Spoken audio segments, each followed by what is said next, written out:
हम सब अनुसूचित जाति के लोग अर्थात हरिजन, क्या बोलते हैं अपन सबको? तो रामायण में कहा है कि हरि व्यापक सर्वत्र समाना प्रेम से प्रकट होई में जाना, मतलब भगवान सभी में विराजमान है, किसी एक का नहीं है ईश्वर। वो यत्र तत्र सर्वत्र है, वो किसी एक का नहीं है। फिर जब हनुमान जी महाराज लंका में माता सीता का पता लगाने के लिए गए थे और हनुमान जी को देखने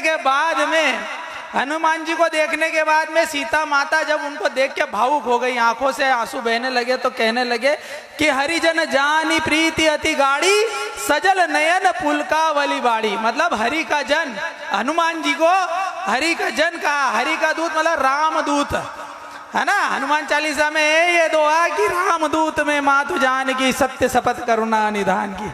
राम का दूत मतलब हरिजन। हम सब उस भगवान, उस परम पिता परमेश्वर उस हरि के जन है, उसके दूत है। जो लोग हमको छोटा समझता है वो उससे बड़ा नीच कोई भी नहीं है। जो लोग हमें छोटी जाति का समझता है उससे बड़ा कोई नीच नहीं है, कमी नहीं है। हम सब हिंदू है, सनातनी है। एक बात बताओ, भगवान राम के वनवास काल में कितने राजा थे उनके साथ? अरे राम रावण का युद्ध हुआ, कितने राजा थे उनके साथ? कोई भी नहीं, कोई भी नहीं था। कौन थे? हम लोग, हरिजन। हम लोग थे, हमारे बाप दादा थे, हमारे पूर्वज थे, अनुसूचित जाति के लोग, आदिवासी लोग। राम भगवान ने सारे राजाओं को अयोध्या में छोड़ दिया था और आए जब चित्रकूट में बसे तो वहां पर भी आदिवासियों के साथ रहे। और आदिवासियों ने बोला कि हम तुम्हें कोई धन दौलत दे नहीं सकते हैं, तो नाथ हमारी यही सेवकाई लिए नबासन बसन चुराई। मतलब हम आपको लूट पाट नहीं रहे, यही बहुत बड़ी बात है, इसलिए इसी को हमारी सेवा समझ लो। ये हमारे आदिवासी और दलित भाइयों की बात रही। उस भगवान राम का मंदिर 550 साल पहले बाबर ने तोड़ा कि नहीं तोड़ा? अयोध्या में 550 साल पहले तोड़ा। और उस राम मंदिर को बनने में बार बार अड़चने पैदा करी कांग्रेस ने। सुप्रीम कोर्ट में हलफनामा लगाया कि राम काल्पनिक है, उनका कोई अस्तित्व नहीं है। क्या भगवान का कोई अस्तित्व नहीं है? क्या राम का कोई अस्तित्व नहीं है? क्या कृष्ण का कोई अस्तित्व नहीं है? क्या बुद्ध और महावीर का कोई अस्तित्व नहीं है? अगर उनका अस्तित्व नहीं है तो आपका और हमारा भी कोई अस्तित्व नहीं है। 70 साल से रोड़े अटका रहे थे। 70 साल से भगवान राम एक तंबू में थे। काय में थे? तंबू में थे। और मंदिर बनाने में लटका रहे थे, झटका रहे थे, पटका रहे थे। मोदी जी आए, क्या करा? मोदी जी सीधे तंबू से मंदिर में ले आए। 10 साल यूपीए की कांग्रेस की गवर्नमेंट रही और राहुल बाबा कहते रहे कि आप लोग कहते हैं कि मंदिर वहीं बनाएंगे, तारीख नहीं बताएंगे। क्या बोलते थे कि आप बोलते हो कि मंदिर वहीं बनाएंगे, तारीख नहीं बताएंगे। तो अब वो समय आ गया है इन कांग्रेसियों को कहने का कि मंदिर वहीं बनाएंगे, 22 तारीख 2024 को उसका भूमि पूजन करेंगे। जय जय श्री राम। इस बार की दिवाली 3 दिवाली। कितनी दिवाली? 3 दिवाली। एक कल जो परंपरा और संस्कृति के अनुरूप हुई। भगवान राम वनवास काल 14 साल का वनवास वापस करके अपना वनवास काल काट के अयोध्या आए। अयोध्या में आए तो सबने खुशियां मनाई, हर्षोल्लास मनाया। उस खुशी में हम दिवाली मनाते, पूरे हिंदुस्तान में मनाते। और जो भी हमारे सनातन धर्म से, सनातन पद्धति से, सनातन परंपरा से जुड़ा हुआ है, सनातन संस्कृति से जुड़ा हुआ, वो विश्व में रहने वाला कहीं भी हिंदुस्तानी होगा वह दिवाली मनाएगा। मनाते हैं कि नहीं? हम सब मनाते हैं। ये भगवान राम के घर वापस आने पे दिवाली मनाई जाती है, जो कल मनाई गई। अब दूसरी दिवाली बनेगी 3 तारीख को, जब आप सब मधु वर्मा जी को आशीर्वाद देके सीधे विधानसभा में भेजेंगे। और तीसरी दिवाली 22 जनवरी 2024 को, जब अयोध्या में भगवान राम के मंदिर का निर्माण होगा। जय जय श्री राम। राम मंदिर बनना चाहिए था कि नहीं चाहिए था? जो रोड़े अटका रहे थे उनको सबक सिखाओगे कि नहीं सिखाओगे? हम सब हिंदुस्तानी हैं कि नहीं है? बाबा साहब अंबेडकर ने कहा कि हम सबसे पहले भारतीय हैं, सबसे अंत में भारतीय हैं। इस देश से बढ़ के हमारे लिए इस जीवन में कुछ भी नहीं है। और इस देश के लिए भारतीय जनता पार्टी ने कितने काम किए? राष्ट्रवाद की विचारधारा को मजबूत किया, देश की सीमाओं को मजबूत किया, देश के सैनिकों का मान और सम्मान बढ़ाया। ये बताओ, चंद्रमा पर चंद्रयान पहुंचा कि नहीं पहुंचा? क्यों भैया, 70 साल में नहीं पहुंच सकता था क्या? 70 साल की सरकारों के पास में पैसा नहीं था क्या? उनके पास सुविधाएं संसाधन नहीं थे क्या? उनमें क्षमता भी नहीं थी, उत्साह भी नहीं था, जुनून भी नहीं था, और तो बहुत बड़ी बात, लक्ष्य भी नहीं था, विजन भी नहीं था। क्योंकि वो लोग इस देश की तरक्की में सहायक नहीं है, वो देश को तोड़ने वाली आतंकवादी हमास जैसे संगठनों के साथ है। कैसे लोगों के साथ है? हमास जैसे संगठनों के साथ है। अब मैं आपको बता देना चाहता हूं कि हमास संगठन आप लोगों के लिए नया होगा। इजराइल का युद्ध हो रहा है, इजराइल और फिलिस्तीन का युद्ध हो रहा है, और वह युद्ध गाजा पट्टी का हो रहा है। वो युद्ध कौन सा है? जैसा हमारा और पाकिस्तान का युद्ध है। काय का? कश्मीर का। ये बताओ, कश्मीर हमारा है कि नहीं है? है ना हमारा? सब हाथ ऊंचा करके बताओ, कश्मीर हमारा है कि नहीं है? बोलो भारत माता की जय। अब कश्मीर हमारा है तो धारा 370 हटना चाहिए कि नहीं? हटाई ना। अब जब धारा 370 हटाई तो राहुल गांधी जी ने जाके बोला संसद में कि आप धारा 370 मत हटाओ, नहीं तो यहाँ खून की नदियां बहेगी। क्या बोला? कि यहाँ खून की नदियां बहेगी। धारा 370 बहुत ही आसानी से मोदी जी ने हटा दी, और बोला एक कंकर भी फेंका क्या किसी ने? एक कंकर की आवाज भी आई क्या? खून की नदी तो बहुत दूर की बात है। किसी की औकात नहीं है कि अब भारत देश में आके बम पटाखे फोड़ ले। जब मोदी जी के पहले मनमोहन जी की सरकार थी, 10 साल कांग्रेस की सरकार थी केंद्र में, पाकिस्तान से जैसे मोहम्मद, अल-कायदा और जाने कौन कौन से आतंकवादी संगठन आते थे, दिल्ली में बम ब्लास्ट कर देते थे, हैदराबाद में कर देते थे, हनुमान मंदिर पे कर देते थे, लखनऊ में कर देते थे, बंबई में कर देते थे, ताज रेसिडेंसी पे कर देते थे, और मोदी जी आए उसके बाद हुआ क्या? एक भी बम ब्लास्ट? ये है 56 इंच का सीना। क्या है? 56 इंच का सीना। और ये आपके एक वोट की ताकत है। ये आपके एक वोट ने हमारे देश को ऐसा नेतृत्व दिया है जिसने समूचे अंतरराष्ट्रीय में विश्व पटल पर हमारे देश का नाम रोशन किया और हमारे देश को मजबूत किया है। पहले के लोग, पहले के हमारे सैनिक बहुत ही कमजोर थे, कारण उनको पावर नहीं था आतंकवादियों की तलाशी लेने का भी। हमारे सैनिकों के सिर काट के ले गए पाकिस्तानी आतंकवादी और फुटबॉल की तरह खेला, और इसके वीडियो भी जारी हुए, आप लोगों ने सोशल मीडिया पे देखा होगा। अब उनकी हिम्मत नहीं है, औकात नहीं है कि हमारे किसी एक सैनिक को मारना तो दूर की बात, घूर के भी देख ले। पुलवामा में छोटी मोटी गलती करी थी उनने, उनको ये नहीं मालूम था, भूल गए थे कि सरकार बदल गई। उन्होंने पुलवामा में हमला करा, पलट के सर्जिकल स्ट्राइक किया। क्या करा? पलट के सर्जिकल स्ट्राइक किया, घर में घुस के मारा। मोदी जी का सीधा फंडा है, हम किसी को छेड़ते नहीं, और कोई छेड़ता है तो छोड़ते भी नहीं, तो घर में घुस के मारेंगे। भारतीय जनता पार्टी की सरकार ने अंतर्राष्ट्रीय स्तर पर हमारे देश को मजबूत किया, हमारी सेनाओं को मजबूत किया, वैज्ञानिकों को मजबूत किया, और उसका परिणाम रहा कि चंद्रमा पर चंद्रयान गया, मंगल पर मंगलयान गया। यह हमारे भारतीय जनता पार्टी का विजन है, उन्नति है, उत्साह है कि वो अनुसूचित जाति वर्ग के साथ काम करती है। आप ये बताओ, यहाँ पर बेटी मेरी बहनें, लाडली बहना कितनी है? हाथ ऊंचा करके बताओ। सबके खाते में पैसा आ रहा है। धनतेरस के पहले धन बरसा कि नहीं बरसा? अब मामा को आशीर्वाद दोगे कि नहीं? देखो, एक होती है माँ, सिंगल माँ जो अपने बच्चों की चिंता करती है, और एक होता है माँ, उसको दो माँ का प्यार देना पड़ता है। तो ये 2 माओं का प्यार दे रहे हैं शिवराज मामा आपको।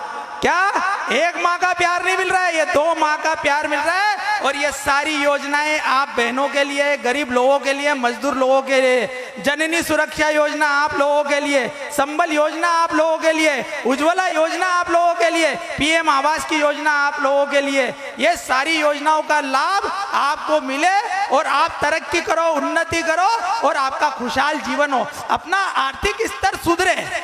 ये विजन है भारतीय जनता पार्टी का।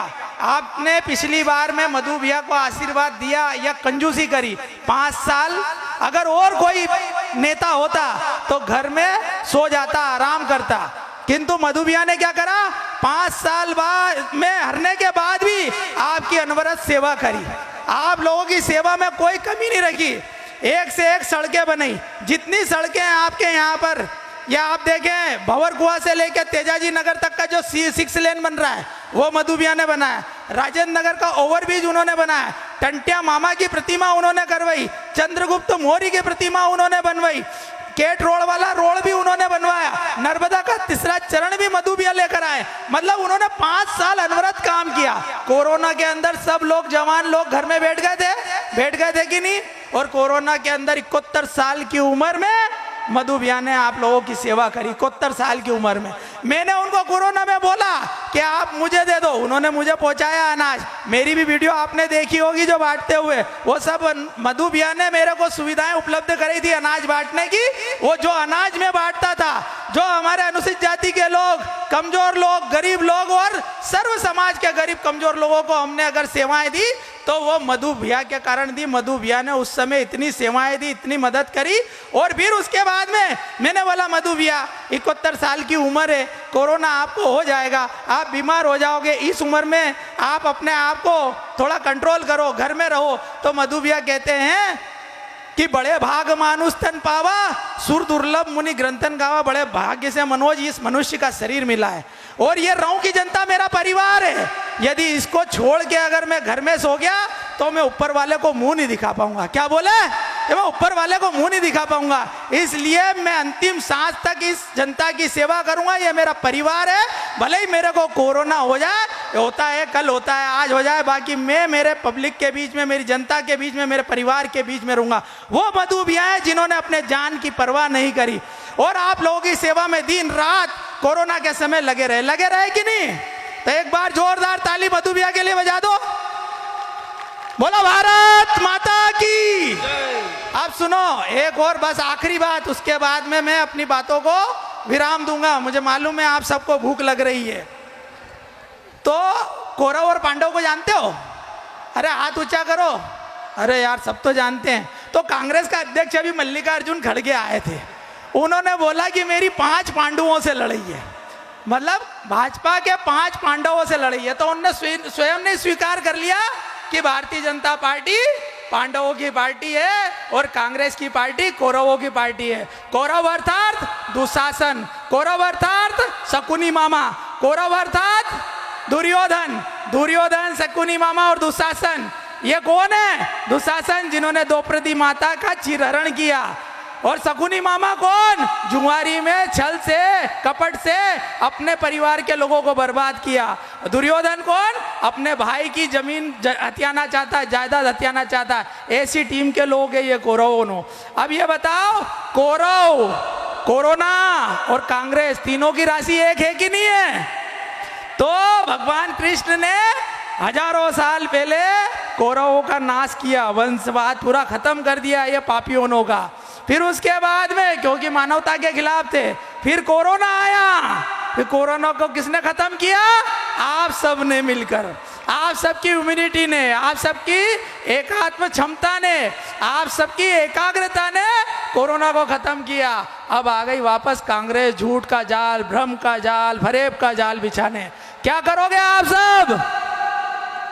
जैसा कोरोना के साथ किया है, जैसा कौरवों के साथ हुआ है, वैसा कांग्रेस के साथ करना है आपको। और उनके झूठ के भ्रम जाल में नहीं आना है। झूठी झूठी लुभावनी बातें कह रहे हैं वो, और मामा जी जो कहते हैं वो करते हैं। उन्होंने लाडली बहना को बोला कि 1250 नहीं 3000 दूंगा, तो 1250 भी आए, और एक जनवरी से यही 1250 1500 होंगे और वही 1500 मार्च से 3000 रुपए में हो जाएंगे और अनवरत ये आपको हर माह मिलते रहेंगे। जोरदार तालियां बजाएं। इसके साथ ही 1,39,000 रुपए जो मजदूर बहनें कवेलू में, कच्चे मकान में, घास फूस में, लकड़ी के मकान में रहती है, उनको आवास योजना के तहत 1,39,000 रुपया दिया जाएगा मकान बनाने के लिए। प्रधानमंत्री मोदी जी का संकल्प है कि अप्रैल 2024 से पहले किसी भी गरीब को कच्चे मकान में नहीं रहने दूंगा। ये मोदी जी का संकल्प है। उज्ज्वला योजना के तहत जितनी भी हमारी बहनें बेटी है सब अपना रजिस्ट्रेशन करा लेना। 450 रुपए में सिलेंडर अब आपके घर में आएगा। इसमें कोई भी शंका कुशंका मत करना। इस बात की गारंटी मैं खुद देता हूं। मैं आपके समाज का अध्यक्ष हूं। मेरे निवेदन को, मेरे आवेदन को, मेरी प्रार्थना को आप गारंटी समझिए। मैं आज यहाँ मधु भैया के लिए नहीं, संपूर्ण देश के लिए आपसे मदद मांगने आया हूँ।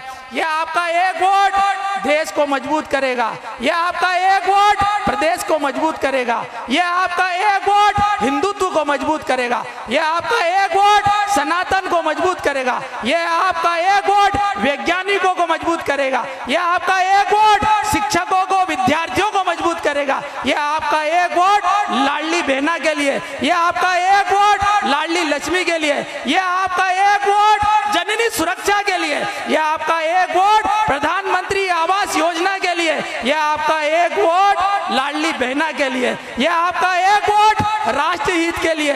ये आपका एक वोट देश हित के लिए। ये आपका एक वोट सैनिकों के सम्मान के लिए। ये आपका एक वोट संपूर्ण भारत में रहने वाले गरीब, मजदूर, शोषित, वंचित, दलित, दबे कुचले सभी लोगों के लिए। इसलिए ये आपका एक वोट बहुत महत्वपूर्ण है। इस वोट को बेकार मत जाने देना। दारू मटन में मत बिक जाना, पैसे में मत बिक जाना, कंबल में, साड़ी में, कलश में मत बिक जाना। इस वोट का महत्व समझना और इस एक वोट को सच्चे और ईमानदार आदमी को देना। वो सच्चा और ईमानदार आदमी है मधु वर्मा।